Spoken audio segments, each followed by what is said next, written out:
আজকে আমরা দেখব দ্বিতীয় পর্যায়ক্রমিক মূল্যায়ন 2025-এর জন্য সপ্তম শ্রেণী পরিবেশ বিজ্ঞান প্রশ্নপত্র পূর্ণমান 50, সময় রয়েছে 1 ঘন্টা 30 মিনিট। ফিজিক্যাল সায়েন্স থাকতে প্রশ্ন, সঠিক উত্তরটি নির্বাচন করো। 1 × 3। সূচিছিদ্র ক্যামেরায় প্রতিকৃতি গঠিত হয় আলো সরলরেখায় চলাচলের ধর্মের জন্য। টেলিফোনে ব্যবহৃত হয় তড়িৎ চুম্বক। ইলেকট্রিক বাল্বে ফিলামেন্ট তৈরি হয় টাংস্টেন ধাতু দিয়ে। নিচের প্রশ্নের উত্তর দাও। কি শর্তে কোনো বস্তুর প্রচ্ছায়া উপচ্ছায়া দুটি গঠিত হয়, অর্থাৎ বিন্দুৎসের চাইতে বড় আলোকউৎসের ক্ষেত্রে, যেখানে কিন্তু প্রচ্ছায়া উপচ্ছায়া দুটোই গঠিত হয়।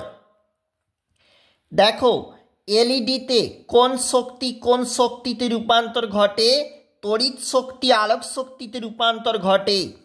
উদাসীন অঞ্চল বলতে কি বোঝো? আমরা জানি চুম্বকের দুটি মেরুর মাঝখানে যেখানে চুম্বকের আকর্ষণ ক্ষমতা নেই বললেই চলে, যাকে কিন্তু বলা হয় উদাসীন অঞ্চল। ফিউজ তারের বৈশিষ্ট্য লেখো। ফিউজ তার নিম্ন গলনাঙ্ক বিশিষ্ট একটি তার। পরের প্রশ্ন, সিনেমার পর্দায় কোন প্রতিফলন হয়? বিক্ষিপ্ত প্রতিফলন। জলের মধ্য দিয়ে কি আলো যেতে পারে? উত্তর হচ্ছে হ্যাঁ। নৌ কম্পাস কোথায় ব্যবহার করা হয়? সমুদ্র বক্ষে নাবিকেরা দিক নির্ণয়ের জন্য ব্যবহার করেন নৌ কম্পাস। এইগুলি 2 নম্বরের প্রশ্ন, এইগুলি 3 নম্বরের প্রশ্ন। নিচে রয়েছে লাইফ সায়েন্স। দেখো কি বলেছে। পাথরকুচি পাতার মূল কি কাজে লাগে? এটি বংশ বিস্তার করতে সাহায্য করে।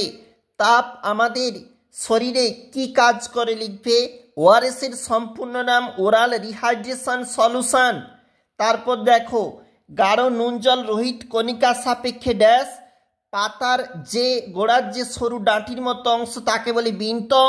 আমের বীজে 2টি বীজপত্র থাকে। ফুলের যে অংশ থেকে বীজ হয় তাকে ডিম্বক বলে। মটরের পত্রাকর্ষ আরোহণের উদাহরণ। পার্থক্য লেখো, রয়েছে দেখবে। এছাড়াও 3 নম্বরের প্রশ্ন রয়েছে, 4টি প্রশ্নের উত্তর এবং পরবর্তী অংশ 2025 সেকেন্ড ইউনিট।